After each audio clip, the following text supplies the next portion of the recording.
hari Putri Naga bermain-main di pinggiran pantai, tanpa dikawal oleh sepasang naga. Namun naga berpesan kepada putrinya agar ia memecahkan telur jika dalam keadaan bahaya.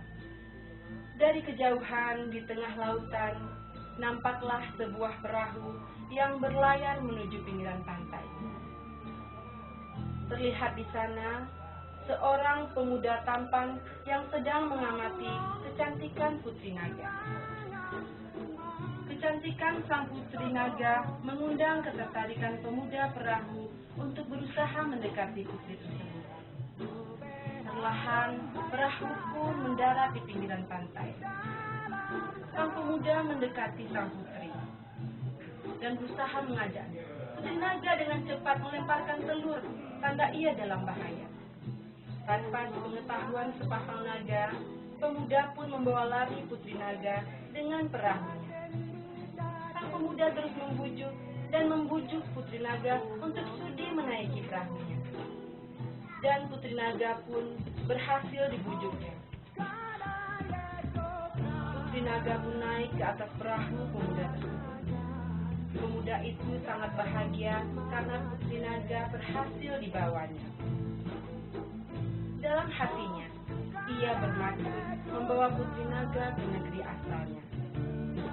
Siang berganti malam, perahu pun berlayar dan berlayar menuju lautan lepas.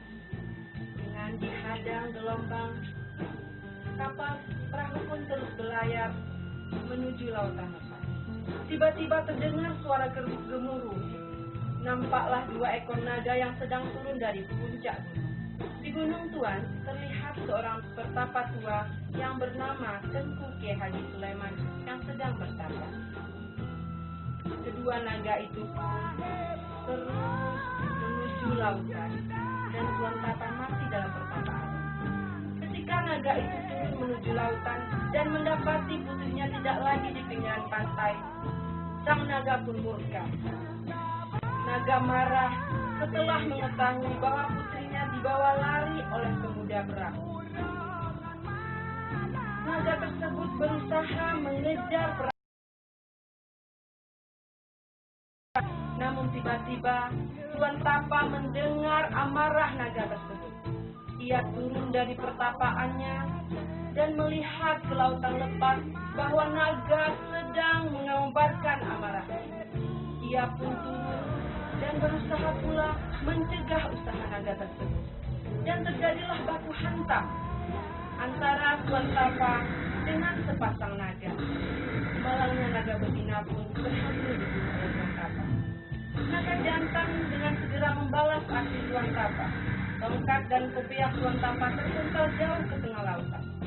Tuan Tapa menjadi korban pembalasan naga jantan. Batu berwarna merah merupakan saksi legenda Putri Naga yang menandakan jantung dan hati naga betina yang tewas dalam pertempuran ini. Dan dapat juga kita saksikan riak gelombang ini yang menyatakan ekor naga dengan gosong gila dan telinganya dengan gosong peka. Batu yang berwarna hitam ini bernama batu hitam yang merupakan simbol dari hati naga betina yang telah hancur berkeping-keping akibat pertempurannya dengan Tuan Tapa. Dan saksi legenda ini masih dapat kita saksikan bersama, yaitu di Kecamatan Tapak Tuan di Desa Sadritan. Dan terdapat juga tapak Tuan Tapa yang terlihat jelas, sehingga terlihat juga riak gelombang yang menandakan tongkat dan kopiahnya yang telah menjadi batu di lautan lepas. Tongkat dan kopiah ini terpental jauh di tengah laut. Dan dapat kita saksikan juga tempat di mana tapak Tuan Tapa. Di sana terlihat batu berlayar, menandakan hancurnya perahu sang pemuda yang berhasil membawa Putri Naga yang telah menjadi batu. Batu berlayar ini dapat disaksikan di Desa Damar Kutung yang merupakan salah satu objek wisata menarik di Kecamatan Tapak Tuan. Dan terlihat pula pulau yang seharusnya menyatu tapi terlihat terbelah 2. Ini merupakan lintasan naga jantan yang merupakan sekarang disebut Pulau 2 yang terdapat di Kecamatan Bakongan. Inilah semua